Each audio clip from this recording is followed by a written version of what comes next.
세우신 구원자 애훈, 이런 제목으로 말씀을 나누려고 합니다. 각 교회마다 주일이면 또 수요일, 금요일, 평일, 새벽 이런 식으로 해가지고 우리도 보면은 한 일주일에 한 9번 정도, 또 각 교회마다 수만 편의 그런 하나님 말씀이 교육자들을 통해서 이렇게 성도들에게 전달이 되는데 말이죠.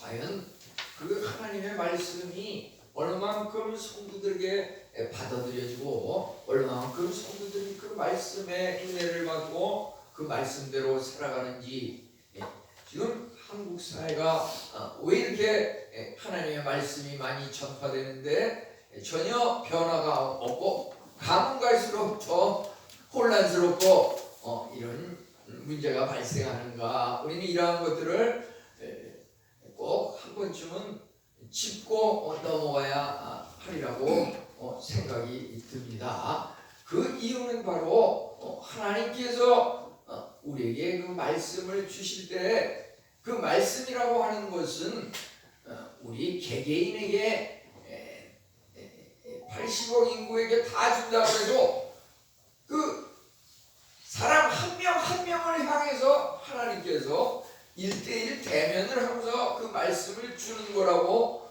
우리는 깨달아야 하는 것입니다. 이 말씀이 정말 나에게 주어지는 것이다, 이런 깨달음이 있을 때 우리가 그 말씀을 따라 행하고 또 은혜를 받을 수 있다고 하는 것입니다. 왜 하나님의 말씀이 교육자들을 통하여 또는 교사들을 통하여 전파가 되는데 전혀 그것을 듣는 사람들은 무관심하고 아무런 영향도 미치지 못하는가? 그 하나님의 말씀을 전달하는 그 사람이 하나님으로부터 왔다고 하는 그것을 인식하지 않기 때문이라고 볼 수가 있겠습니다. 이와 같은 그 몰지각이라고 하는 것은 하나님의 말씀을 깨닫고 은혜를 받는 우리들을 갖다가 꽉 막고 있다고 하는 것입니다. 우리는 오늘 본문 말씀을 통해서 선인과 악인을 주장하시는 하나님, 또 오늘 이 에훗이라고 하는 사람이 등장을 하는데, 에훗이 어떠한 특징이 있기 때문에 함께 은혜를 나누려고 하는지, 지금 읽은 말씀 중에서 말이죠, 그 30절 막판 결론 부분에 가면은 이 에훗이 사사로서 이스라엘을 통치하면서 80년간 그 땅에 평온이 임하였다, 이렇게 말하고 있습니다. 우리가 생각할 때 말이죠, 지금도 예를 들어서 이스라엘 역사에 있어서 가장 훌륭한 왕이 누구인가? 물론 견해에 따라서 여러 가지 의견이 제시될 수 있지만 보편적으로 다윗 왕을 말하지 않습니까? 또는 솔로몬 왕을 말하지 않습니까? 성경을 읽다 보면 그들이 왕으로서 통치할 때 이스라엘이 정말 국가적으로 평화롭고 하나님을 잘 믿음으로 무려 40년간 나라가 통일왕국으로서 평안하였다. 솔로몬도 마찬가지입니다. 지혜의 왕으로서, 그가 정말 훌륭한 왕으로서 하나님을 잘 믿고 섬겼기 때문에 40년간 나라가 평화롭고 통치를 잘하였다. 우리 반면에 그 왕이 아주 그냥 하나님을 거역하고 우상을 숭배하고 이런 왕들은 1년, 2년, 10년, 20년, 물론 꼭 연수가 길고 짧다 그래서 그것만 가지고도 평가할 수는 없지만, 오늘 말씀을 통해서 제가 특별히 성도님들과 이것을 은혜를 나눠야겠구나라고 생각하는 것은, 에훗이 통치하면서 무려 80년간 그 나라가 평온하였다고 합니다. 정말 놀랍지 않습니까? 우리는 그냥 다윗왕, 솔로몬 왕, 암게, 히스기야 왕, 요시야 왕 많이 말을 하는데 에훗이 정말 그들 모두를 다 합친 것보다도 더 훌륭한 그런 지도자였다고 하는 것에 대해서 저는 이 성경 말씀을 읽으면서 깨달아서 함께 은혜를 나누려고 하는 것입니다. 에훗이 정말 80년을 통치한 것을 가만히 보니까 여기에 다윗 왕이 통치한 그 40년의 그 장점을 에훗이 다 가지고 있구나. 솔로몬이 통치한 그 40년을 다 에훗이 가지고 있구나. 그러니까 이 80년을 평온하게 나라를 이끌었구나. 성경의 그 어떠한 지도자도 이렇게 장기간 동안 나라를 평화롭게 이끌었던 그러한 지도자가 있었는가 가만히 생각할 때 쉽지 않은 것 같습니다. 다시 한번 또 창세기부터 계시록까지 혹시 또 누가 있는지 계속 앞으로 살아생전에 읽어볼 겁니다.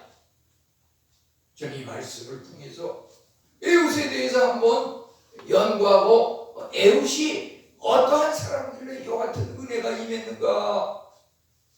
우선 당시의 배경이라고 하는 것은 성경은 항상 오늘 이 시간 나에게 하는 그런 말씀이라고 하는 것입니다. 이것은 더 크게 나가면 오늘 이 시간 우리 가족 식구들에게 하는 것이고 오늘 이 시간 우리 나라와 민족을 향해서 하는 하나님의 말씀인 것입니다. 당시의 분위기가 어떠했습니까? 이스라엘 백성이 아무리 하나님의 은혜를 받고 선민으로서 하나님께서 은혜를 많이 주셔서 출애굽하고 광야에서 가나안을 향해서 그 말할 수 없는 이적과 하나님의 은혜를 체험하면서 지금까지 왔건만 그들은 하나님을 잊어버리고 우상을 숭배하고 하나님을 다 거역하고 배반하고 팽개치고 하나님 보면은 그 모세와 같은 지도자 여호수아 같은 지도자가 다 죽고 나서 이제 사사시대라고 하는 여기에 그 오늘 읽은 이 시대적인 사사기서는 이런 지도자들이 다 죽고 나서 세월이 흘러가서 이러한 상황이었는데 하나님께서 그 이스라엘 백성이 지도자 없는 길 잃은 그런 방황하는 민족으로서 우상을 숭배하고 하나님을 거역하고 죄악이 많은 이러한 혼란한 시대적 상황에서 하나님께서는 이스라엘을 구원할 수 있는 하나의 지도자를 세우셨는데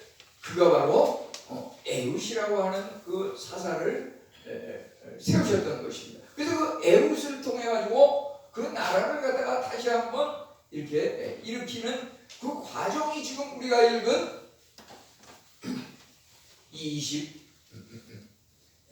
사사기 3장 12절부터 30절 여기에 나와 있는 것입니다. 우선 여기 보면은 전체적으로 둘로 나눠서 이렇게 보면은 하나님께서 선인과 악인을 주관하시는 하나님입니다.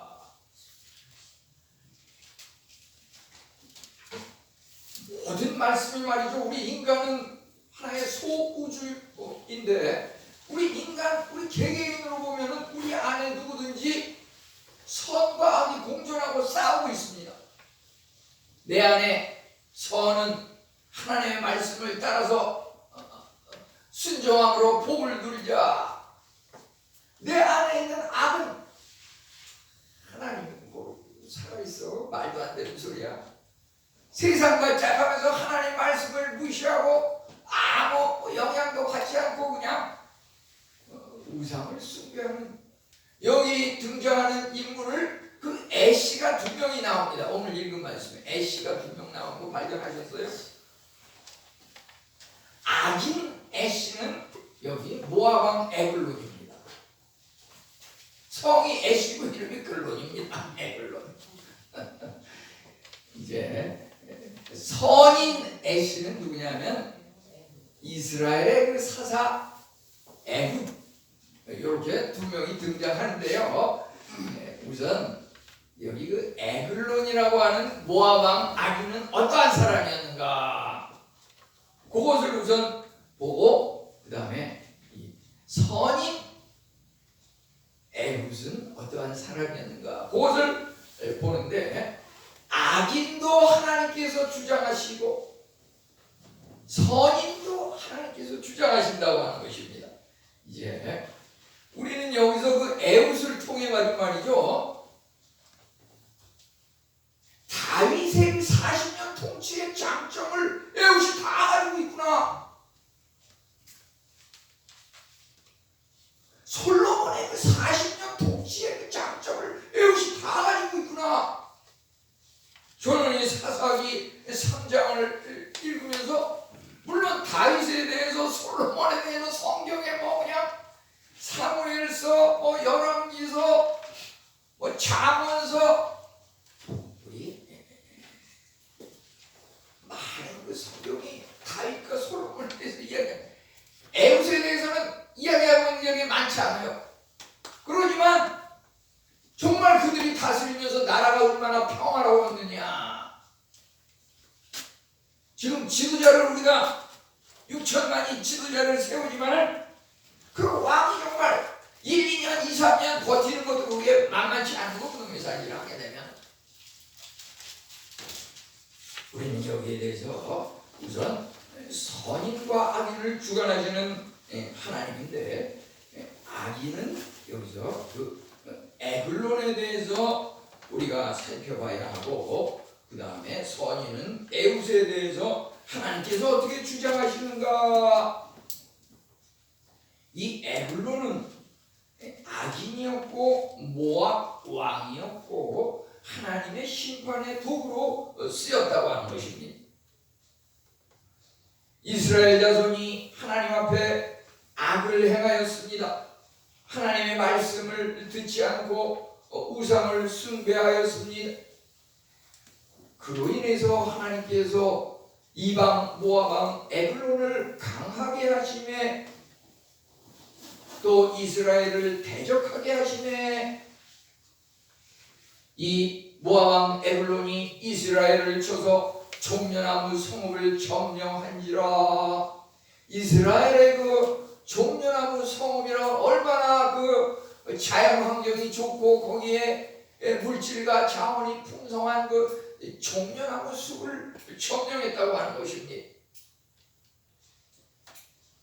그로 인해서 이스라엘 자손이 모압 왕 에글론을 16해 동안 섬기니라. 에글론에 대해서 지금 읽은 말씀 17절에 보면 매우 비둔한 자라 이렇게 나와 있는데요. 비둔이라고 하는 것은 매우 뚱뚱하고 동작이 둔하다, 아주 그냥 초고도의 비만증이다, 이렇게 볼 수가 있어요.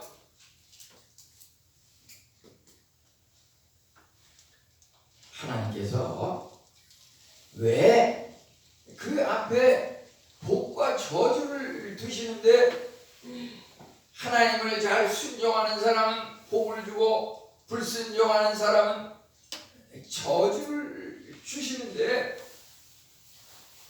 어떤 과정을 거쳐서 그와 같은, 누구는 복을 받고 누구는 저주를 받고 하는 일마다 안 되고 불평 불만으로 이렇게 하송세월을 보내는가. 이것을 우리는 그 메커니즘, 중간 과정, 그 기전을 갖다가 이걸 통해서 알 수가 있어요. 어떻게 해서 하나님을 불순종하고 우상을 숭배하고 하나님 말씀을 거역하는 자가 벌을 받고 저주를 당하고 하는 일마다 안 풀리고 망하게 되는가. 그 중간 과정은 그것도 하나님께서 주장하신다고 하는 것입니다. 하나님이 그냥 무조건 복만 주는 게 아니라 저주를 주는, 그것도 하나님의 기적이에요. 하나님을 거역하는 사람이 뭐 일이 술술 풀리고 잘 되고, 그거는 하나님 말씀이 말씀이 아니죠. 하나님 말씀은 믿으면 복을 주고 불순종하면 저주를 주는. 근데 그 어떻게 해서 저주를 주는가? 여기 지금 에글론에 대한 오늘 말씀을 보면은 우리를 대적하는, 믿는 사람을 대적하는 그 사람을 더 강하게 만들고 그 사람이 더욱 풍성해지게 해가지고서 우리 믿는 성도들을 갖다가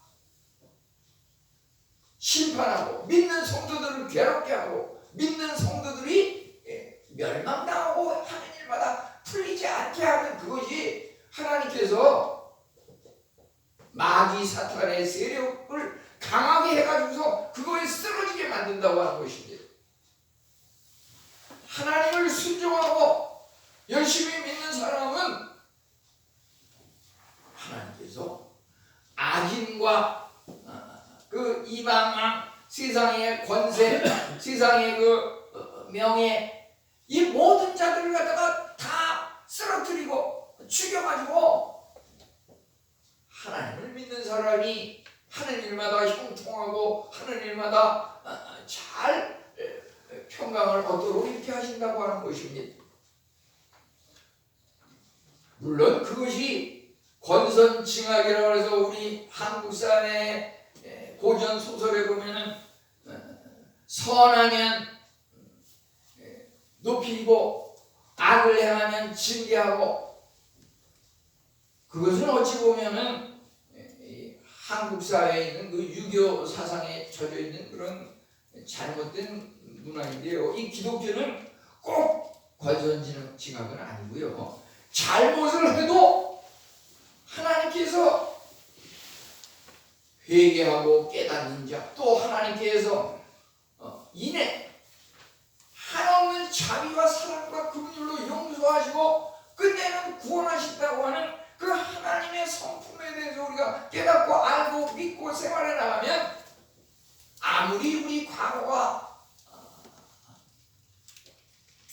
바울 사도가 고백하는 것처럼 죄인 중에 괴수라. 우리 사회에서는 괴수라는 말이 조금 잔인해가지고 요즘 우리 보면은 우두머리라고 그렇게 얘기하는 거예요. 우두머리.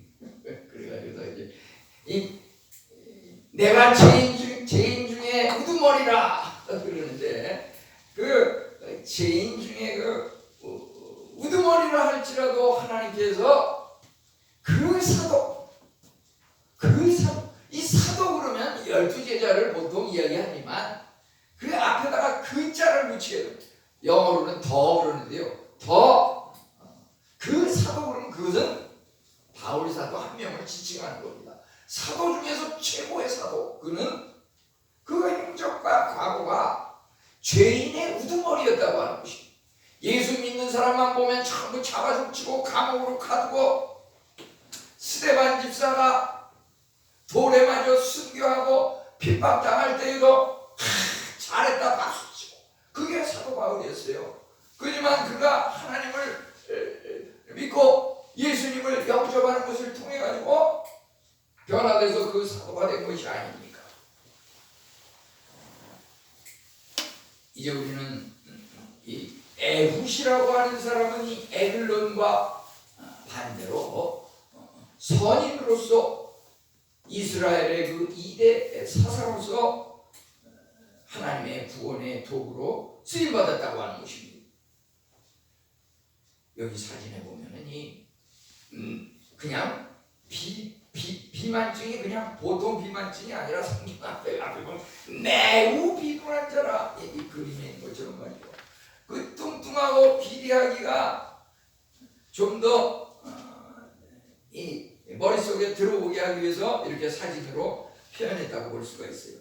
이런 일이 있다 보니까 이 에글론 왕 앞에 가가지고서 에훗이 하나님께서 이스라엘을 구원하는 그러한 사사로서 세웠지만은 그의 출발은 어떻게 하면 에글론에게 잘 보여서 나라를 회복할 것인가. 그러다 보니까 거기다가 말하자면은 그 앞에다가 국가적으로 말하면은 듣기 좋게 하기 위해서 세금을 냈다고 하는 거죠. 세금을.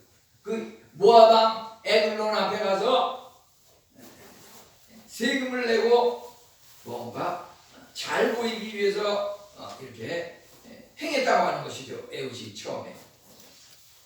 성경에 보면 이스라엘 자손이 이제 뒤늦게 회개해가지고 하나님 앞에 하나님 우리가 우상을 숭배하고 하나님을 거역함으로 이렇게 나라가 힘들고 어려운 가운데 이웃 이방 나라 모압 왕 에글론을 통하여서 나라가 점령당하고 참으로 힘들고 어려운 가운데 있는데 이 나라를 주님 회개하오니 불쌍히 여겨 주시옵소서 이렇게 부르짖고 기도하니까 하나님께서 용서하여 주셔가지고 나라를 구원할 수 있는 그 에훗이라고 하는 지도자를 세웠다고 하는 것입니다.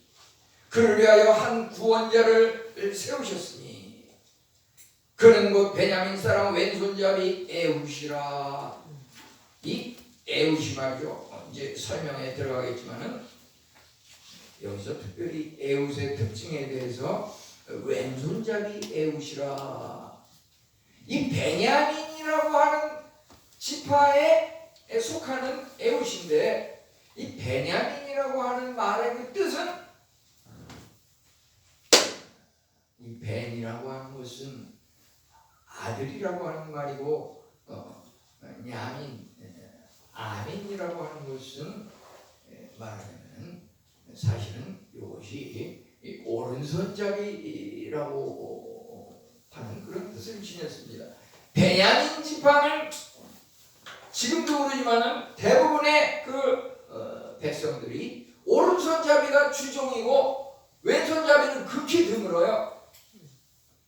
그런데 여기서 왼손잡이 에훗이다 이렇게 말하고 있는 것은 사실은 왼손을 특히 잘 써가지고서 왼손잡이 에훗이라 이렇게 말하는 것이 아니고요. 이 뜻을 자세히 문맥상에서 보게 되면 사실은 오른손이 약간 장애가 있고 잘 사용하지 못하고 결손이 있기 때문에 왼손으로 주로 활동하는 사람이다. 이런 의미가 여기 들어가지고서 왼손잡이 에훗이다 이렇게 말하고 있는 겁니다. 대부분의 그 베냐민 사람이 오른손잡이고 정상적인 그런 보통 사람으로 활동을 하지만 에훗은 사실 그 오른손에 장애가 있는 장애는 결함이 있는 그런 왼손잡이였던 것이 하나님께서 그를 택하신 것도 다 딴 사람보다 부족하고 모자라고 장애가 있기 때문에 그를 택하셔서 나라와 민족을 구원하는 일에 큰 도구로 쓰셨던 것입니다. 이제 이로 인해서 그 당시에 하나님으로부터 구원자로 세움을 받을 때 에훗은 그 하는 일이 처음에 출발로서 모압 왕 에글론에게 공물을 바치고 뭔가 우리나라를 좀 식민 지배하는데 우리나라를 좀 잘 봐주십시오 하면서 굉장히 굴욕적인 거죠. 사실 공물을 갖다가 바치고 이런다는 게 나라를 이런 식민 지배를 당하는 것과 같으니 얼마나 처량한 신세이겠습니까?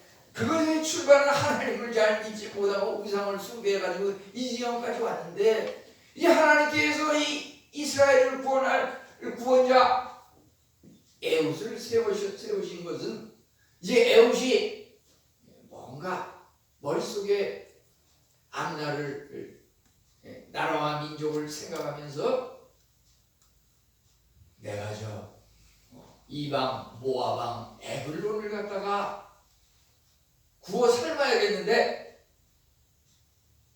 그 에글론을 요즘으로 말하면 암살해야겠다. 그 에글론을 내가 죽여버리고 없애버려야겠다. 이런 그 마음의 계획을 가지고서 임했던 것입니다. 그래서 공물을 바치러 갈 때 뭔가 공물을 후하게 그냥 포장을 잘 해가지고 이렇게 금은 보화를 갖다가 바치면서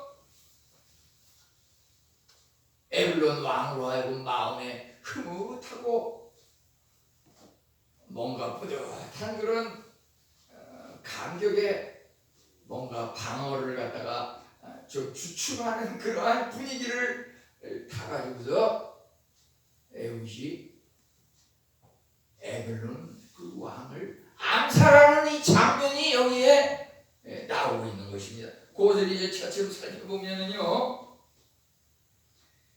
여기서 이 왼손잡이 에훗을 통해서 얼마만큼 하나님께서 귀하게 쓰시는지요. 공물을 바칠 때 그 에글론 왕의 왕궁에 가서 이렇게 만나서 대면을 해서 그 주위에는 그 부하 신하들이 이렇게 있었겠지요. 근데 이 에훗은 보통 왼손잡이면은 이 오른쪽 허벅지 다리 있는 쪽에 그 칼을 갖다가 옷 품에 이렇게 숨겨가지고서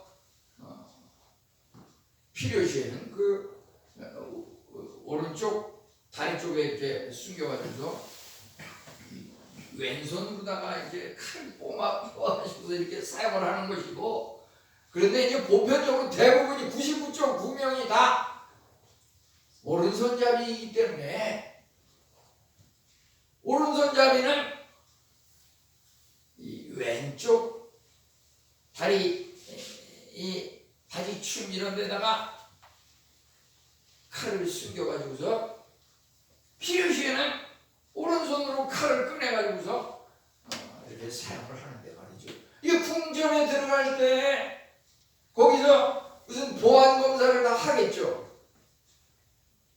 그러니까 이 에훗이 이제 에글론 왕을 만나 공물을 전달하고 뭔가 1대1 순회 회담을 한다 그랬을 때 들어가기 전에 아무리 왕이지만은 보안 검사를 했을 텐데 그들도 생각할 때 거의 99.9%가 다 오른손잡이니까 이 에훗 왕이 차마 왼손잡이로서 그 칼을 오른쪽 다리에 품에 숨겼으리라고는 상상도 못하고 그 그냥 검사를 대충 하고서 그냥 들어가게 한 거예요. 거기에 그 보안 검사의 허점이 있긴 있었던 거예요. 거기서 그래가지고서 이 에훗 왕이 이방 모압 에글론 앞에 갔을 때 뭐라 그럽니까? 왕이시여, 제가 아주 특별히 긴히 할 말이 있습니다.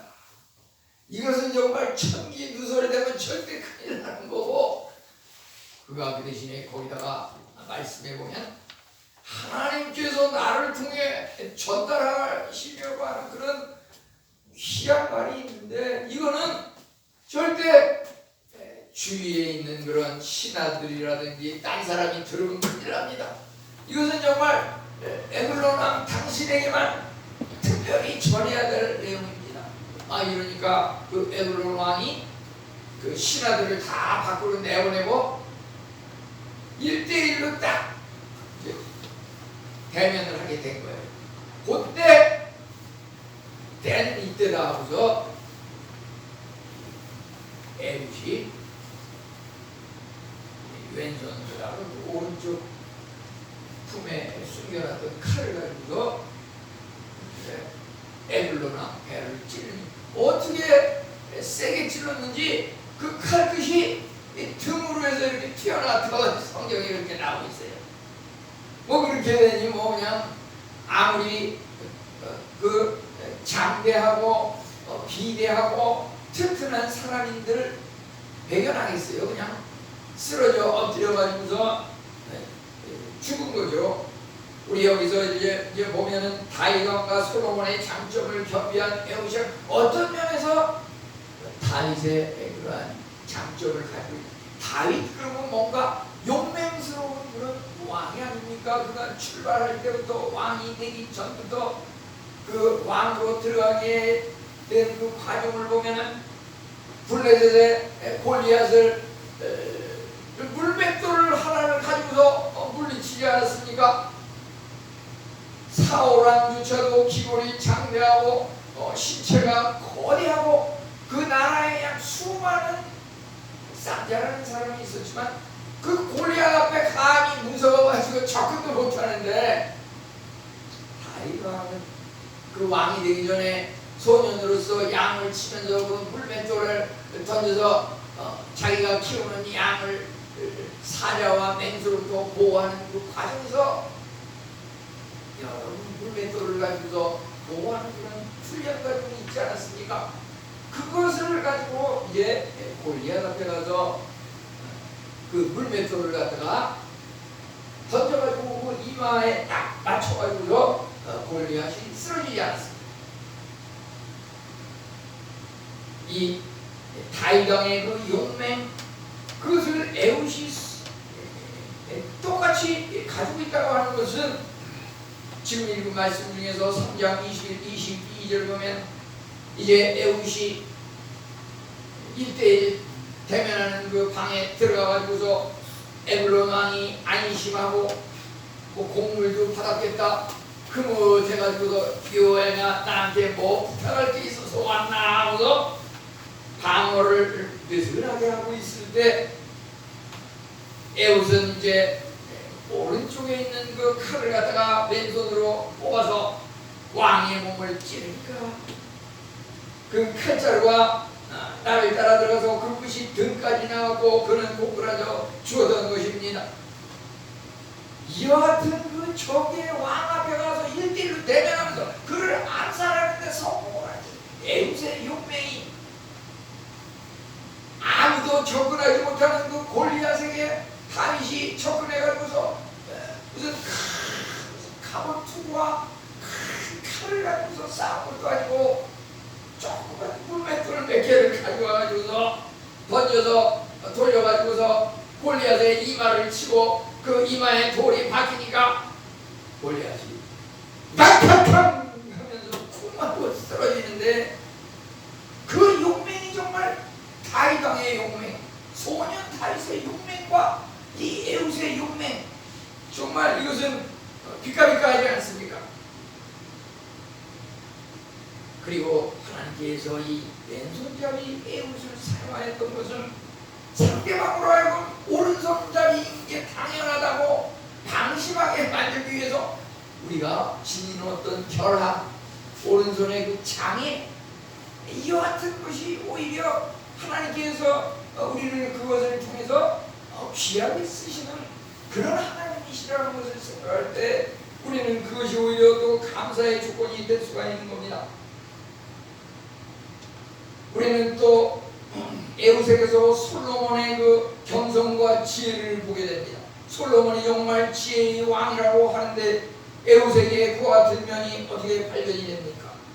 에웃은 이제 3장 20절 28절에 들어가 보면 그 왕 앞에 가서 뭐라 그랬냐면 내가 하나님의 명령을 받들어 왕이 위에 아랠 일이 있나이다.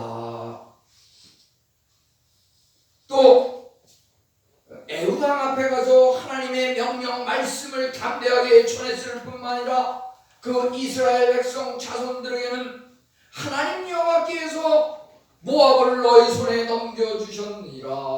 모압을 우리 이스라엘에게 넘겨주셨다. 하나님이 우리를 승리케 하신다.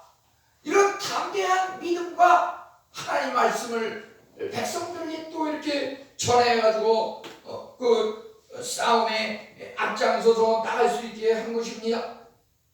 솔로몬도 그가 초반에 왕으로서 하나님으로부터 지혜를 받을 때 그 과정을 보게 되면 사무엘에서와 또 열왕기상에 나타나는 것은 솔로몬은 뭐라 그랬습니까? 하나님 앞에서 종은 작은 아이라서 아는 게 없습니다. 아무것도 모릅니다. 이 얼마나 겸손한 자세입니까? 다윗도 물론 그렇지요. 골리앗 앞에 나가서 싸울 때 골리앗 너는 창과 칼과 각종 무기로 우리 앞에 오거니와 나는 이름으로 너희에게 가노라 전쟁은 하나님께 속한 것인지 우리가 내가 반드시 이기리라 이와 같은 믿음을 가지고 나가지 않았습니까? 자기 자신을 내려놓고 오직 하나님만 앞세워서 이렇게 나갈 때 놀라운 승리가 이적적으로 임하는 것입니다. 저는 그래서 여기서 에우시야말로 정말 다윗 왕의 용맹과 솔로몬의 그 겸손과 지혜를 가지고 있구나, 이것을 깨닫게 되었습니다. 우리 성도님들, 우선 하나님의 말씀을 대할 때 이 말씀은 하나님께서 나와 1대1 대면, 여기 보면 에훗과 에글론 왕이 1대1로 대면하면서 여호와 하나님의 이름으로 그 에글론 왕을 갖다가 물리쳐 죽이지 않았습니까? 우리 하나님의 말씀을 들을 때 정말 1대1로 나에게 하나님이 말씀하시는구나, 이런 자세로 듣는 것이 굉장히 중요합니다. 그게 은혜예요. 하나님 말씀이라고 하는 것은 그렇게 듣고 그렇게 읽고 그렇게 살아나가는 겁니다. 그 잘못된 사랑은 뭐냐면요, 하나님 말씀을 들을 때 이 말씀은 아무게 집사가 들어야 되는 건데 해필 오늘따라 안 왔구나, 뭐 이런 생각을 자꾸 이렇게 저렇게 하는 이게 굉장히 잘못된 겁니다. 그 사람은 관계없어요. 그냥 나 개인에게 하는 말씀이에요. 제가 항상 하나님의 말씀을 주일이고 이렇게 예배 시간에 나누는 것도 하나님께서 나와 1대1 대면하면서 저에게 주신 그 은혜와 깨달음이 있기 때문에 그것을 나누는 겁니다. 이 사사기 3장의 분위기라고 하는 것이 정말 나라가 혼란스럽고 하나님을 섬기지 못하고 우상을 숭배하고 무슨 점치고 굿하는 마귀 사탄 이난들이 판을 치는 이러한 대한민국 사회가 어려움을 겪고 있는데 하나님을 경외하는 올바른 지도자가 앞으로 세워져서 나라가 빨리 회복이 되어야 되겠구나, 이 같은 바람이 있는 것입니다. 우리가 또 여기서 한 가지 질문할 것은 우리 각자에게 정말 에글론은 누구인가? 내 앞에, 우리 앞에 에글론과 같은 매우 비둔한 자가 누구인가? 에글론은 누구입니까? 세상의 권세와 권력과 명예와 부와 건장한 최고와 우리 그런 사람 앞에서 싸워가지고 이길 수 있습니까? 우리 인간적으로는 아무리 강해도 이길 수 없습니다. 그렇지만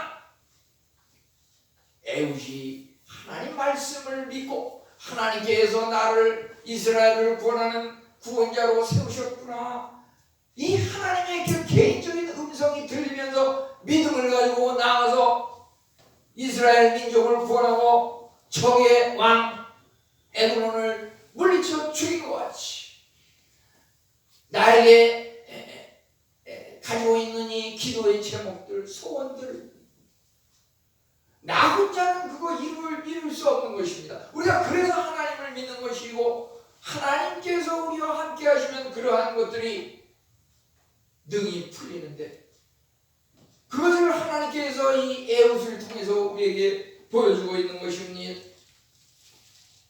이제 우리도 정말 하나님의 말씀을 대할 때 이 말씀이 정말 나에게 주는 개별적인 말씀이다 라고 하는 그런 깨달음을 가지고 우리 자신은 다 내려놓고 세상적인 방법으로 그것을 해결하려고 하지 말고 누가복음 9장 23절 말씀대로 아무든지 나를 따르려거든 먼저 자기를 부인하고 날마다 자기 십자가를 지고 나를 쫓을 것이니라.